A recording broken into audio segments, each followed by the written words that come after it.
I am representing IBM Quantum. We are a full stack provider. And what I mean by that is we have the quantum system, software, the platform to run it on, and services. So I'm representing the full gamut of the things that IBM brings to market. I want to start with the hardware roadmap, hardware and software development roadmap. This might be something that is familiar to many of you. If it's not, I would encourage you, you can Google it, you can look at it. I'm starting with this for a few reasons. One, we've talked a little bit about the marketplace and the uncertainty, and my team is very focused on how we engage with enterprises. And as an enterprise, especially those that are more, commercially IT driven, maybe don't have, PhD physicists or chemists, on their staff. We often get the questions on how do we get started? How do we know when we're going to get ahead of our skis, or when we, are about ready to have other, organizations leapfrog us when we're talking about emerging technologies. And so this roadmap is very important for a number of reasons. One, it enables organizations to have a roadmap for capabilities and to be able to use it as a planning tool so that you can see what types of capabilities are coming into the marketplace over a time horizon. And with an understanding of those capabilities, how do I unlock potential business value? So it's an important planning tool, but it also instills confidence. As you'll see, IBM will continue to publish the roadmap that we set out and show as we're making those milestones. So as an example, in 2021, we launched Eagle. Eagle has landed 127 qubit system. We also leveraged, put out their Qiskit runtime capabilities. Again, really important because it shows that we are not only laying out a roadmap, but we are driving toward achieving it. Now, move to the next slide.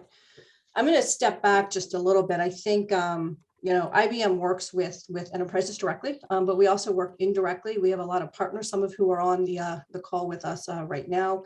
I'm going to just step back a little bit from our offerings and just talk a little bit about, how we're approaching a pivot that I see between the academic, the research that's out there in the marketplace, and how we're starting to pivot because we're hitting these inflection points where quantum becomes interesting to an enterprise. How do we start thinking about the commercial path forward?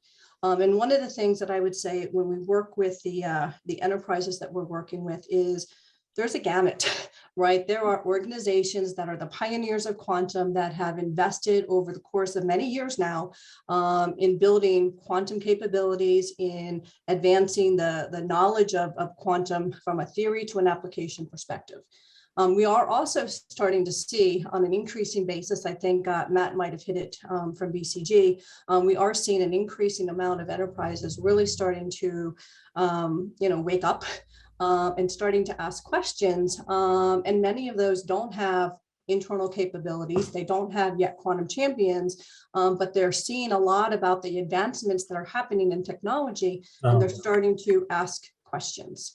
And so I think that, as providers out there, I think you're hearing it from all of us, it's really important that we are transparent, that we are being very,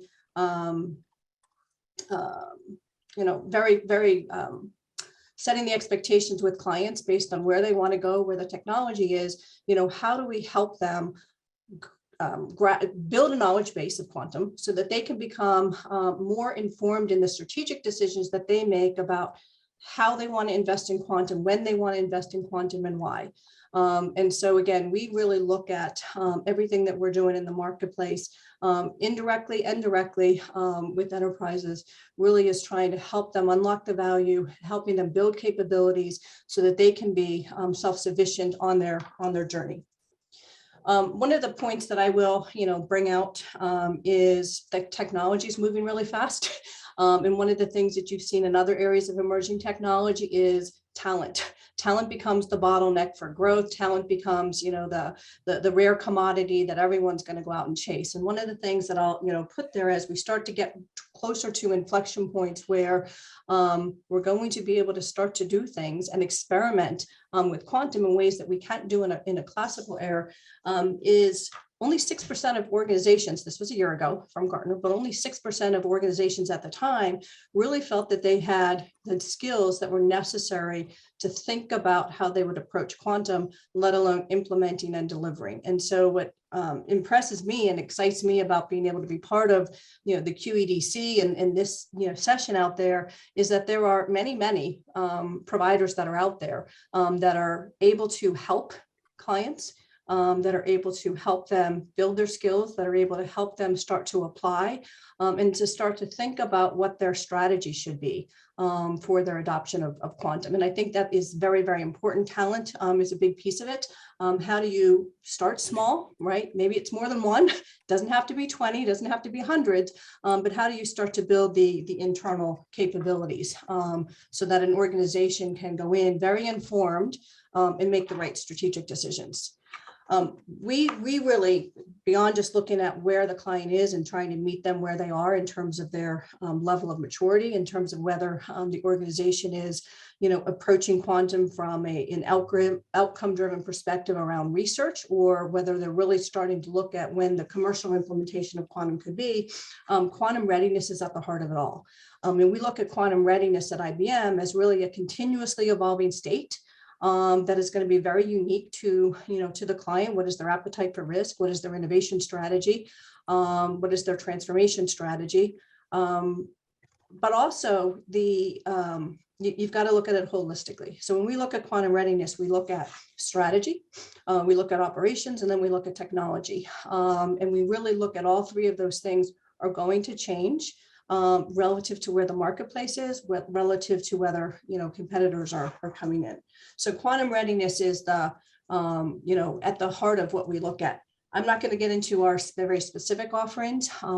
There's a lot of offerings that are out there that you've heard from some of the other presenters, but I'll share this framework.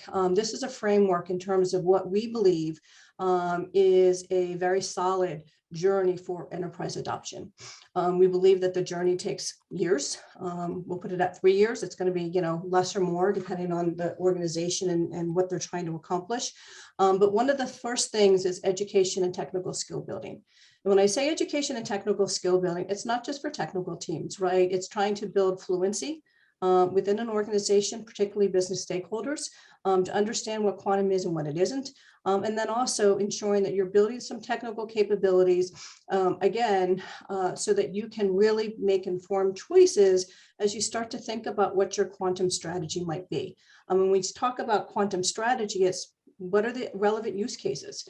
The use cases that one company is going to look at are going to be very different from the other, and they're going to be different based on, how long they're willing to wait, down the horizon when quantum really matures versus, what their short-term, outcomes are. So defining the use case, really being careful about the prioritization of the use cases, where they want to invest, looking at the readiness. What is the readiness as it comes to being able to understand, what disruptors could come into the marketplace?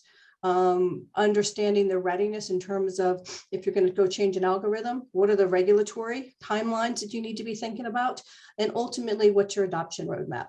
And then finally, I think as the technology continues to mature, we are at that unique point where we can actually start to do things a little bit larger scale.